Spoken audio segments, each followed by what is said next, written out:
우리는 하나님의 말씀이 우리를 어떻게 그분의 백성으로 만들어 가는지 보기 위해 이곳에 함께 모인 말씀 공동체입니다. 우리 모두 이 사실을 기억합시다. 하나님이 이 자리에 함께 하신 여러분 모두와 함께 하시기를. 아멘. 네. 한 주일 동안 잘 지내셨을까요? 좌우 앞뒤 우리 또 일주일에 한 번씩 뵙는 분들도 계시잖아요. 우리 앞뒤 한 칸, 뒤로 두 칸 넉넉하게 멀리 보시면서 서로 눈도 마주치시면서 참 잘 오셨습니다. 사랑하고 축복합니다. 네. 같이 한번 따라해 볼까요? 누군가가 나를 알아줄 때 가치는 생겨납니다. 하나님이 인간이라는 존재를 알아주셨기 때문에 우리의 가치가 생겨나는 거죠. 사람도 똑같아요. 누가 왔는지 안 왔는지 관심이 없어요. 의미가 없어요. 가치가 없는 거예요. 나는 저 사람 잘 모르는데. 여러분들이 이미 교회 신앙인으로 들어오기 작정하셨다면 이제 그 마음도 조금 내려놓으시고, 나는 조금 소극적인데, 그럼 소극적인 범위 내에서 최소한의 인사라도 조금 다가간다든지, 손이라도 흔들어 준다든지, 눈이라도 마주친다든지, 그런 존재 변화가 있는 거죠. 신앙인들의 특징이에요. 딱 봤는데 헤어스타일이 벌써, 오늘도 보니까 머리를 이쁘게 볶고 오신 분들이 계시더라고요. 제 눈에는 희한하게 잘 보여요. 곧바로 이야기하죠. 아이고, 머리를 참 이쁘게 하셨다. 여러분, 관심이 곧 뭐예요? 사랑이에요. 나만 볼 게 아니라 남을 볼 수 있는. 여러분, 마라톤 경기에서 세계 신기록이 나올 때에 TV 화면에는 우승자 앞에, 혹시 아십니까? 우승자보다 먼저 앞서 달리는 한 사람이 더 있다는 거.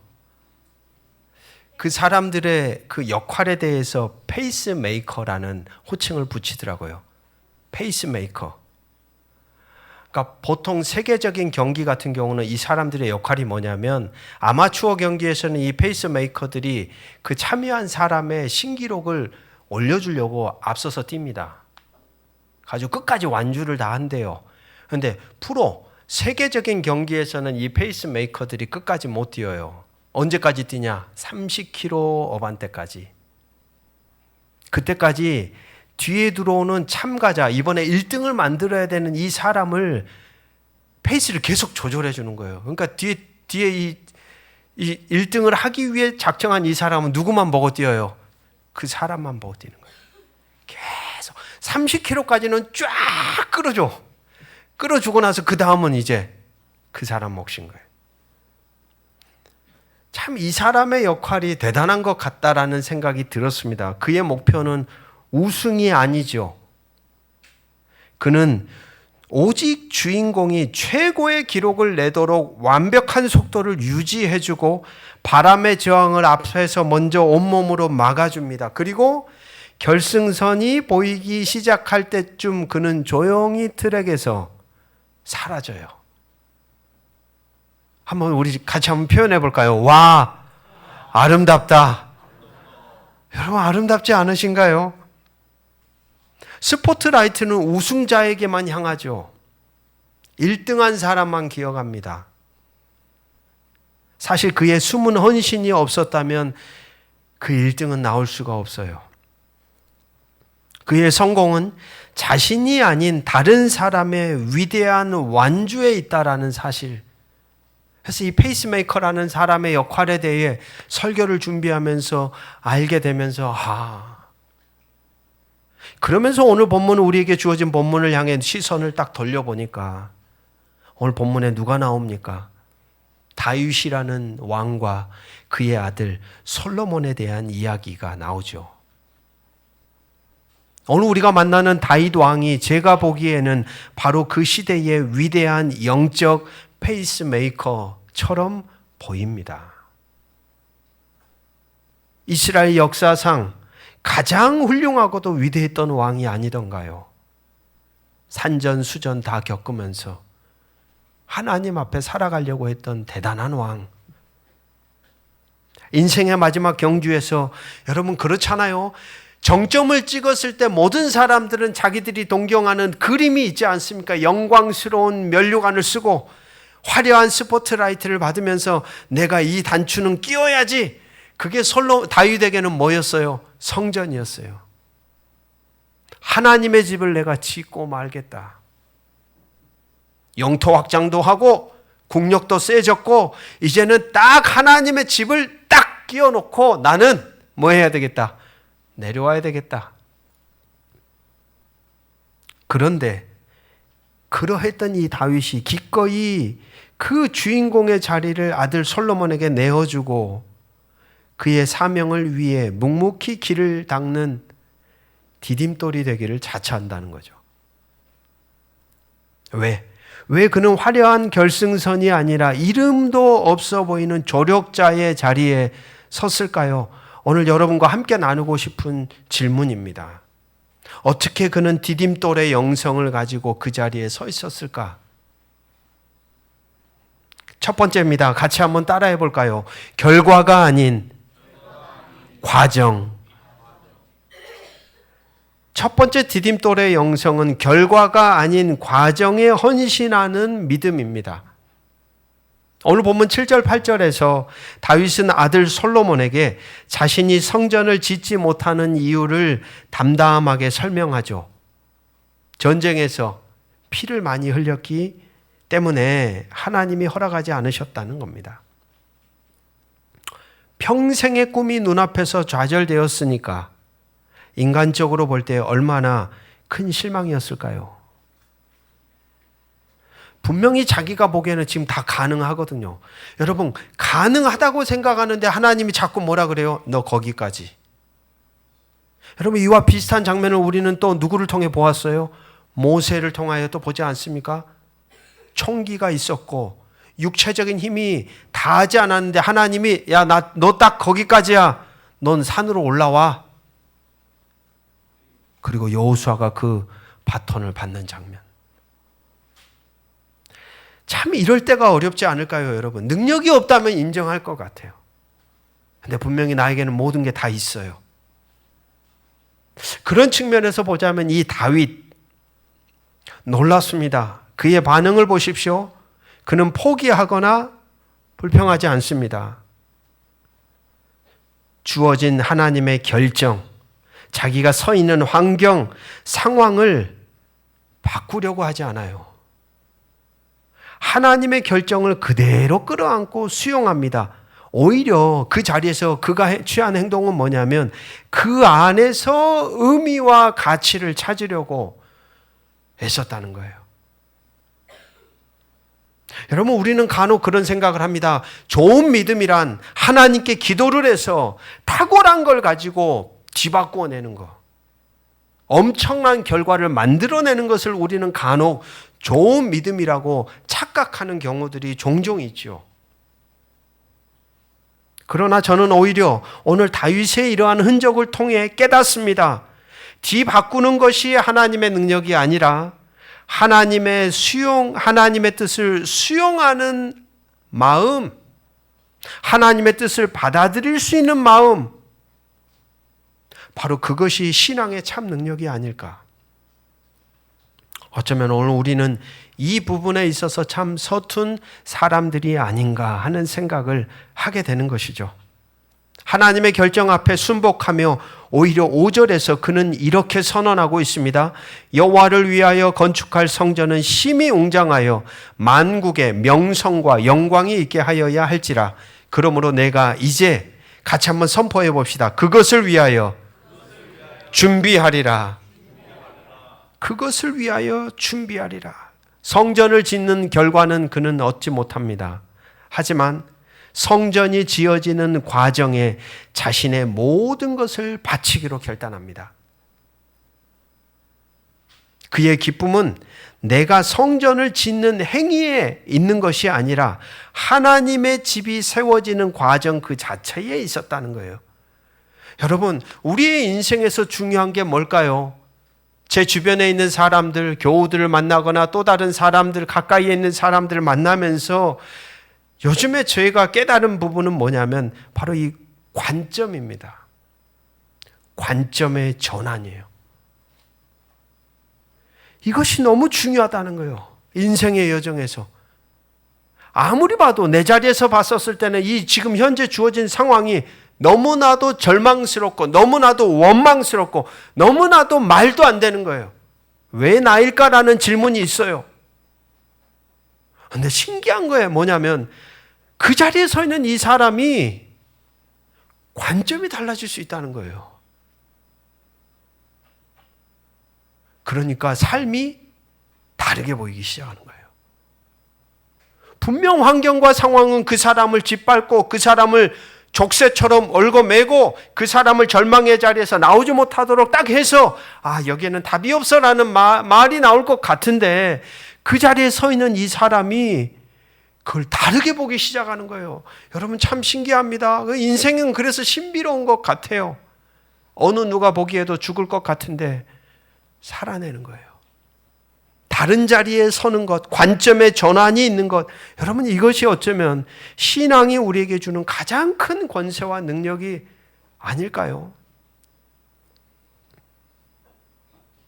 삶의 자리, 자기가 바라보고 서 있는 그 관점, 생각이 바뀌어지면 죽지 않고 같이 한번 선포해 봅시다. 살아낼 수 있습니다.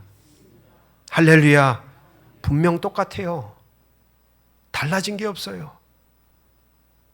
그러니까 늘 변화의 시작은 환경으로부터 오는 게 아니라 어디로부터?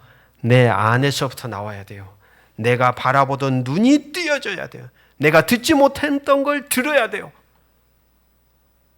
이 모든 것들이 바로 이어진 관계 안에 일어나는 거죠. 말씀 안에 서 있을 때, 예배의 자리에 접붙임되어 있을 때, 신앙의 공동체 안에서 주고받으며 관계 안에 서 있을 때, 삶의 자리를 걸어가면서도 은밀하고 세밀하게 섬세하게 다가오시는 성령의 음성 앞에 내가 예민하게 반응할 때, 그때 우리가 서 있는 관점이 달라지기 시작하는 거예요. 여러분, 다윗은 어떤 인생입니까? 자기가 박수 받지 못하더라도 하나님의 이름이 영광 받으시는 것으로 족합니다. 자기가 드러나지 않아도 하나님이 전달된다면 만족합니다. 자기가 높아지지 않아도 하나님이 높여지면 같이 한번 선포합시다. 충분합니다. 할렐루야. 여러분, 한옥을 지을 때 가장 중요하지만 보이지 않는 것이 있습니다. 바로 기단석입니다. 아름다운 처마와 단청의 모든 것이 사람들의 시선이 집중되지만 사실 그 모든 아름다움을 떠받치고 있는 것은 땅 밑에 묻혀져 있는 바로 이 기단석이라는 돌입니다. 돌. 누구도 그 돌을 보지는 않죠.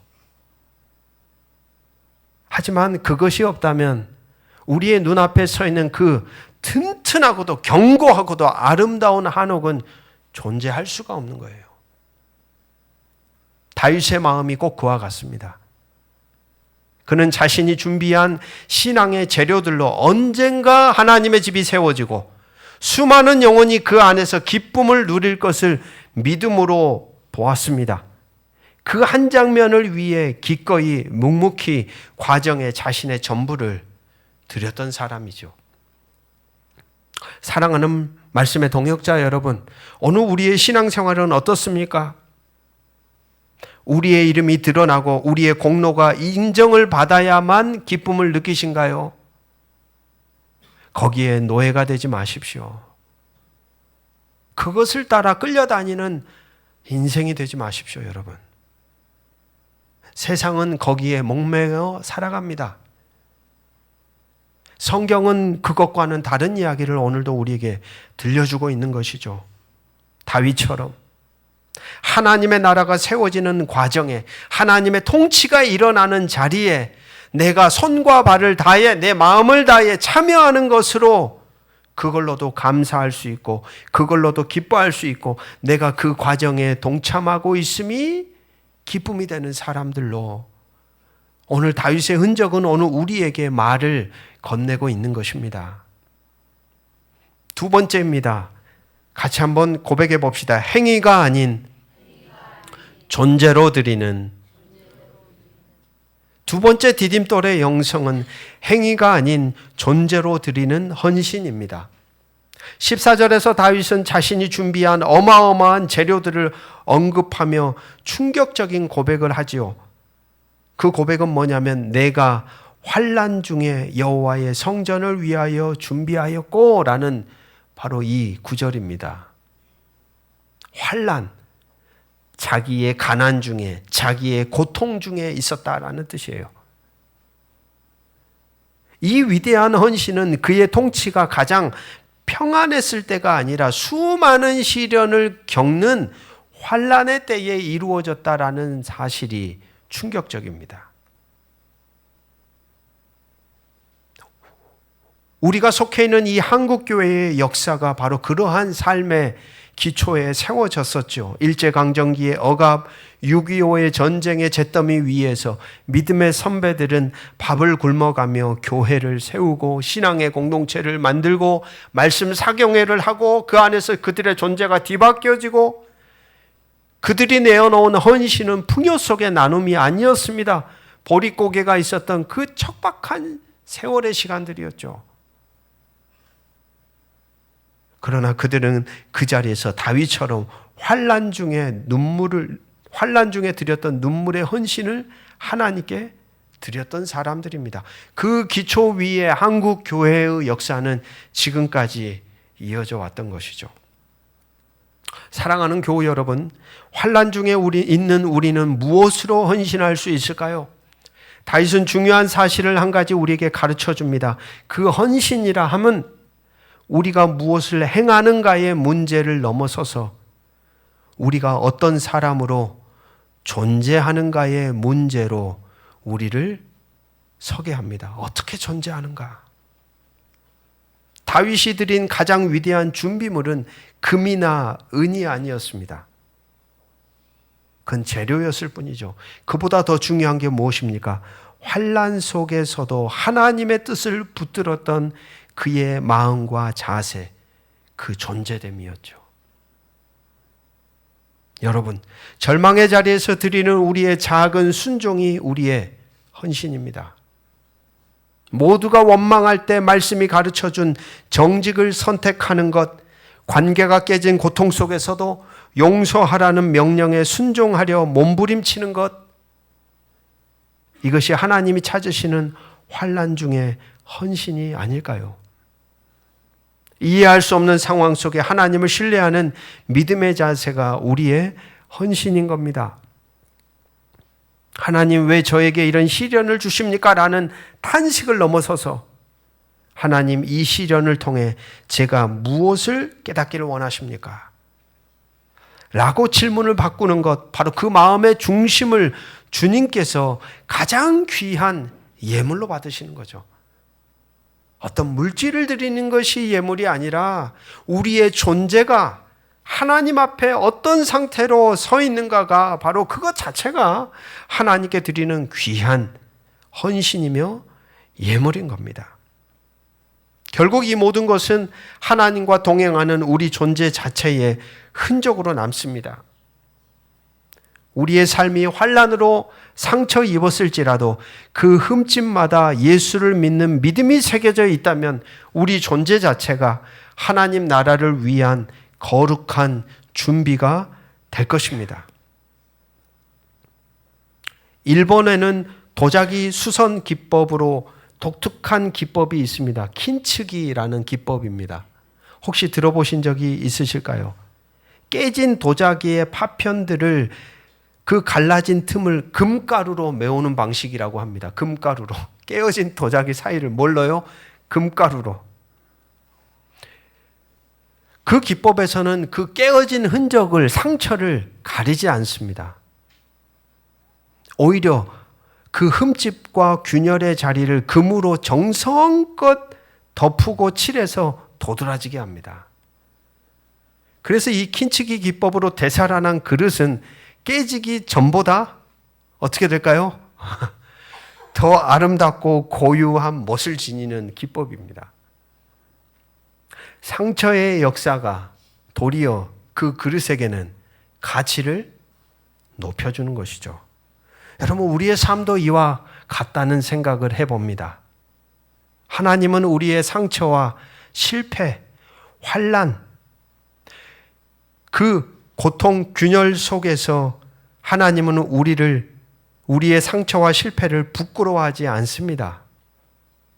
오히려 그 환난의 틈, 그 고통의 균열 속에서 우리가 드리는 작은 믿음의 순종을 금처럼 귀하게 여기시고 그것으로 우리를 더욱더 존귀한 존재로 빚어가시는 분이 하나님이십니다.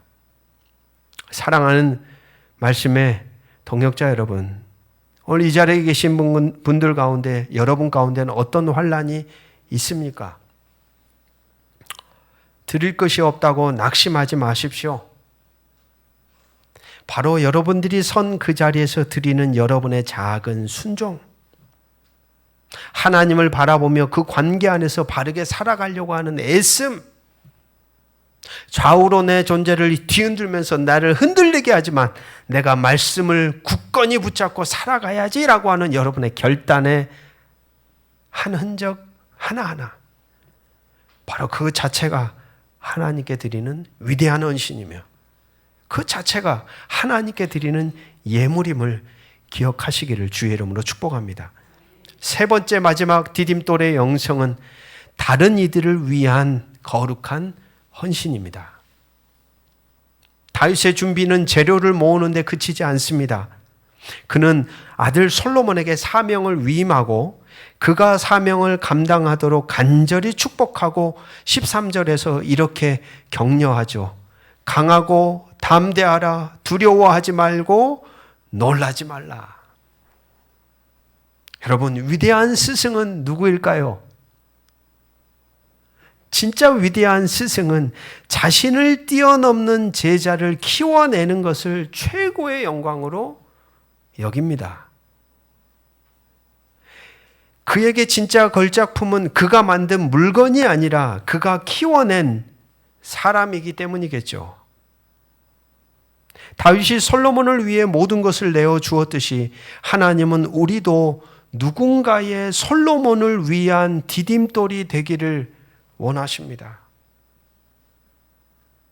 그는 우리의 자녀나 다음 세대일 수 있고 또는 직장 동료나 후배일 수도 있고 믿음의 공동체 안에 속한 지체일 수도 있습니다.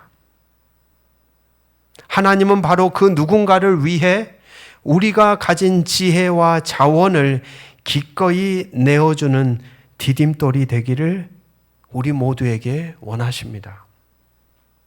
순교자 되신 본해퍼 목사님은 교회란 다른 사람을 위해 존재할 때만 비로소 교회다라고 말합니다. 이처럼 누군가를 위한 디딤돌로 사는 것은 여러분, 우리 성도 각자를 향한 부르심이자 이 시대의 교회의 본질적인 사명인 것이죠. 아마 제 말씀을 가만히 들으면서 여러분들에겐 그런 질문을 가질 수 있습니다. 목사님, 살기도 버겁습니다. 디딤돌이라니요. 누군가 밑에 우리가 디딤돌이 되어주는 삶이 어찌 쉽던가요? 여러분, 우리는 어떻게 그러한 삶을 조각해 갈 수 있을까요? 과연 그건 가능한 일입니까? 고린도전서 3장 11절은 우리에게 이 말씀을 들려주고 있습니다. 이 닦아둔 것 외에 능히 다른 터를 닦아둘 자가 없으니 이 터는 곧 예수 그리스도라. 여러분, 사람들을 볼 때 우리는 디딤돌이 될 수는 없지요. 세상을 향해 눈을 돌릴 때 우리는 세상의 소리에 어느새 오염이 되고 중독이 되고 그들의 흐름을 따라 나는 디딤돌이 아니야. 나는 올라서야지.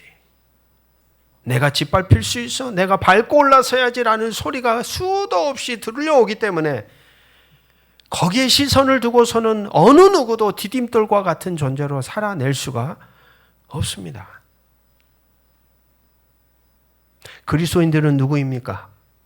도대체 기독교인이란 누구일까요? 보는 겁니다. 내 인생의 발바닥 밑에 내가 보든 안 보든, 내가 의식하든 의식하지 않든 한결같이 우리 모든 인생의 디딤돌이 되어주셔서 그 자리에 머물러 서 계시는 그리스도 예수를 보는 것이죠. 보는 거. 그분을 우리가 보면 볼수록 우리도 어느새 디딤돌의 자리에 서 있는 거예요.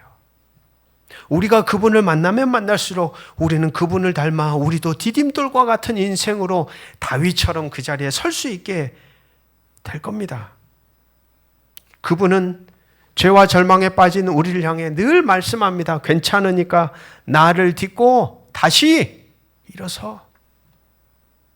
또 넘어졌어? 괜찮아. 언제든지 나를 밟고 다시 생명으로 건너와. 십자가에서 자신의 몸을 깨트리시고 죽음에서 영생으로 가는 유일한 다리가 되어주시고 그분은 지금도 우리의 삶, 우리의 모든 인생의 여정 속에서 우리를 살리시는, 같이 한번 선포합시다. 영원한 디딤돌이십니다. 할렐루야. 여러분, 그렇기에 우리가 누군가를 위한 디딤돌이 되는 것은 억지로 하는 선행이 아니고 의무가 아닙니다. 마지못해 떠밀려가는 것은 아니에요. 그것은 우리를 살리신 예수 그리스도의 사랑이 만드는 당연한 삶의 열매예요. 그분의 은혜에, 충만한 은혜에 대한 마땅한 응답이에요. 그분의 삶을 따르는 영광스러운 특권인 것입니다. 말씀을 마칩니다. 다윗은 자신의 이름으로 된 성전을 갖지 못했습니다. 그러나 그의 이름은 솔로몬의 성전보다 더 위대하게 하나님의 마음에 합한 자로 기억되었죠. 오늘 하나님께서 우리에게 솔로몬이 되라고 말씀하지 않습니다. 오늘 우리에게 다윗이 되라고, 거룩한 디딤돌이 되라고 우리를 부르십니다. 우리가 세운 건물은 낡고 후패하고 사라질 겁니다. 하지만 우리가 디딤돌이 되어 세워진 사람들과 우리가 디딤돌이 되어 만들어낸 하나님의 나라는 영원합니다.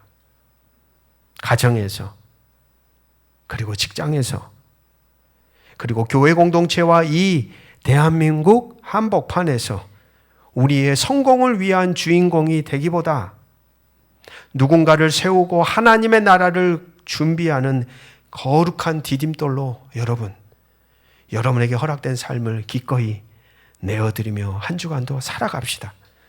이 다윗의 복을 온전히 누리시는 저와 여러분이 되시기를 주의 이름으로 축복합니다. 기도하겠습니다. 주님, 우리는 언제나 주인공이길 원했고 우리의 이름이 새겨진 성을 높이는 데 혈안이 되어 있었습니다. 길가의 모난 돌처럼 누군가에게 상처만 주던 우리의 교만을 고백합니다. 이제 깨닫습니다. 가장 빛나는 이름은 가장 낮은 자리에서 불리는 것을, 가장 위대한 공로는 누군가 나를 딛고 더 높이 오를 때에 이루어지는 것임을, 그래서 오늘도 간절히 소망합니다. 우리의 굳고 모난 부분을 깎아내시어 누군가의 길을 잇는 작은 돌이 되게 하여 주옵소서. 우리가 달아지고 낮아짐으로 한 존재가 세워지고 하나님의 나라가 확장되는 그 자리에, 가정과 직장과 일상과 삶의 자리에 우리를 온전히 세워 주시옵소서. 주 예수 그리스도의 이름으로 간절히 기도합니다. 아멘.